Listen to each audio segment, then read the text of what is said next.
Hello everybody, hope you're well. Here we are, the Nutrition Club has arrived. Been working on this for the last few weeks. Pleased to say we've got everything where we need it. We're now up and running.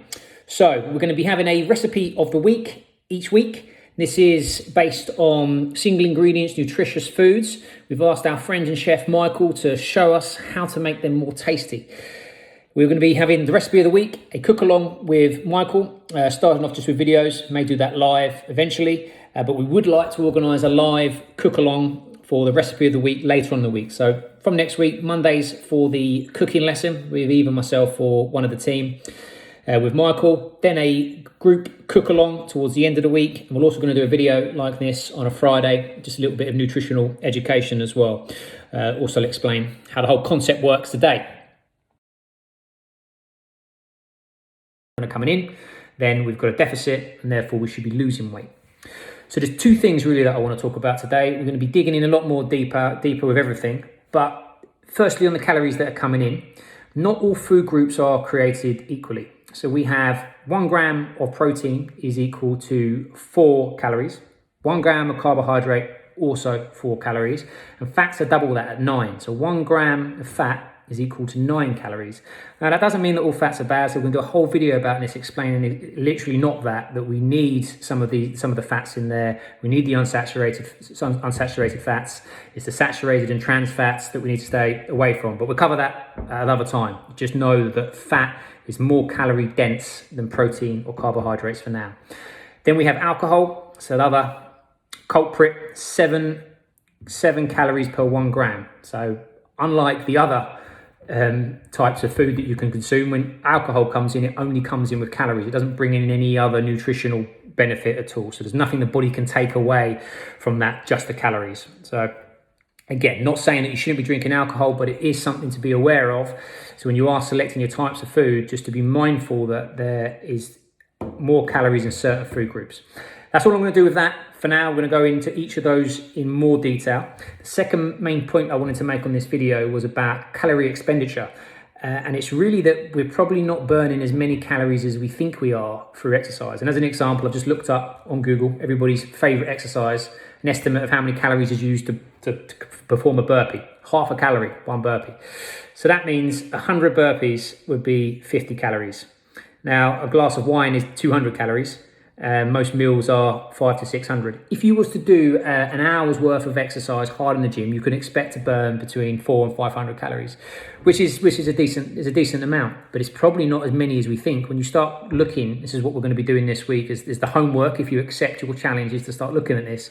Is that you might be surprised how many more calories are in things than you think. Not necessarily more calories that you're consuming, but you don't realize that some things have got a lot more calories in than you thought. When you start tracking how many calories you're burning through exercise, you might be surprised how little that is.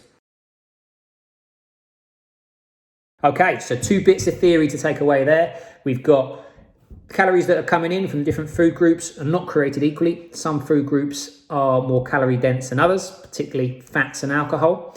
Then we've got the fact that we need to burn a lot of calories. We need to do a lot of exercise to burn a significant amount of calories.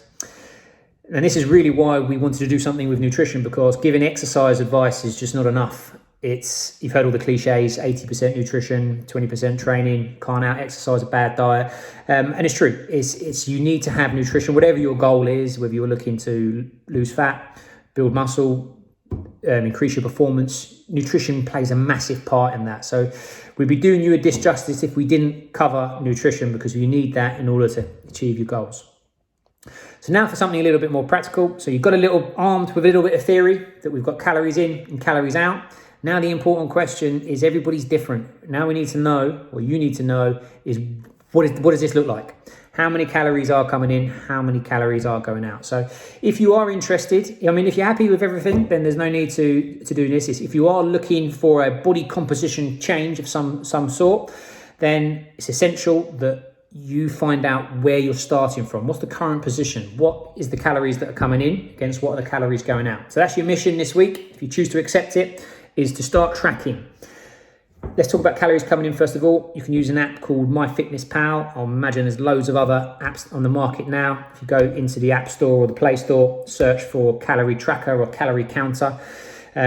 you'll be able to then use the app to track all of the calories that are coming in. And MyFitnessPal has a good barcode scanner. You just scan the things that you're eating. It brings all the information up. You put in the amounts, it saves it. Once in your library, you can just replicate it for different days as well. So start tracking that. Get 7 days of data and add another 10% onto it for anything that you may have missed. There's your calories that are coming in. Calorie expenditure, you can use an Apple Watch or a Fitbit, or if you haven't got one of them, go on Google and find out what your BMR is. So this is your basal metabolic rate, and this is the calories that you just burn just being you, just laying around. It will ask you questions like your age, your weight, your activity levels, just to give you an idea of how many calories you're burning at rest.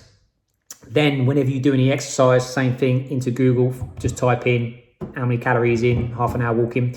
It's not perfect, but it will give you an estimate of what you've got. Then I would actually reduce that one by 10%. Once you've got it all in there, reduce that by 10%. So you should have two numbers, and then we'll be able to see whether there's a surplus or a deficit or a equal. So that's your homework.